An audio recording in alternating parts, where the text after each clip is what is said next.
वाहिगुरु जी का खालसा वाहिगुरु जी की फतेह। आज की साखी उस समय की है जब गुरु नानक देव जी अपनी पहली यात्रा पर निकले थे। वो गांव-गांव घूमते हुए भाई लालो के घर पर पहुंच गए। भाई लालो एक साधारण इंसान था। वो बहुत ईमानदार था, लकड़ी का काम करता था, दिन भर मेहनत की रोटी खाता था।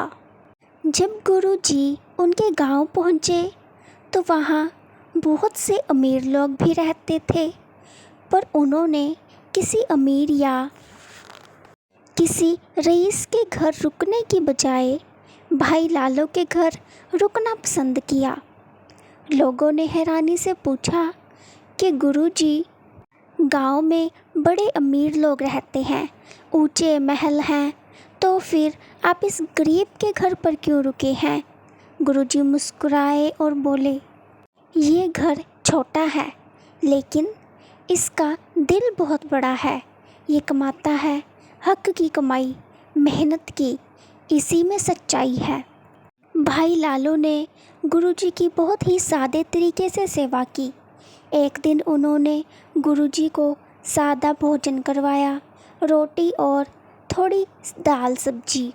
गुरुजी ने उस खाने को बड़े ही प्रेम से खाया और कहा, लालो, ये रोटी नहीं, ये तो अमृत है।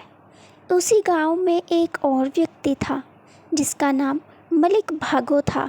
वो एक अमीर, लालची और अत्याचारी व्यक्ति था। उसने गुरुजी को दावत पर बुला लिया, लेकिन गुरुजी ने मना कर दिया। मलिक भागो गुरुजी को ज़बरदस्ती घर बुलाने लगा। उसको बुरा लगा कि गुरुजी ने कैसे उन्हें मना कर दिया।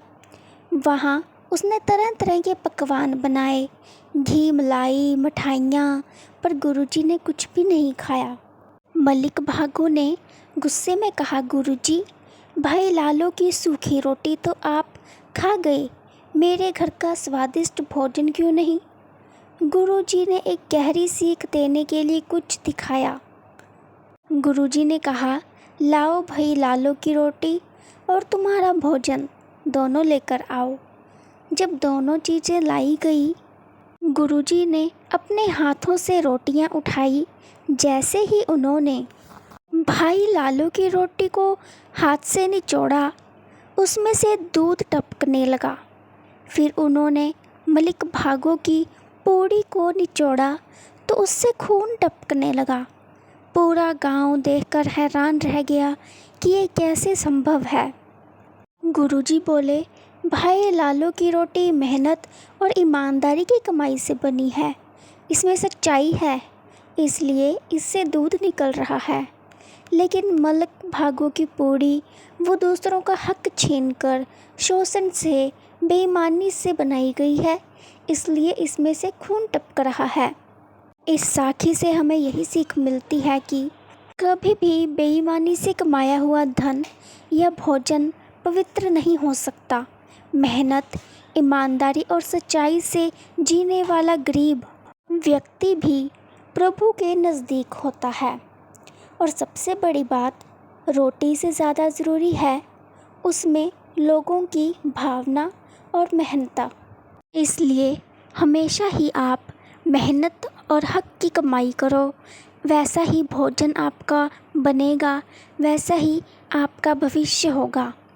वाहिगुरु जी का खालसा वाहिगुरु जी की फतेह।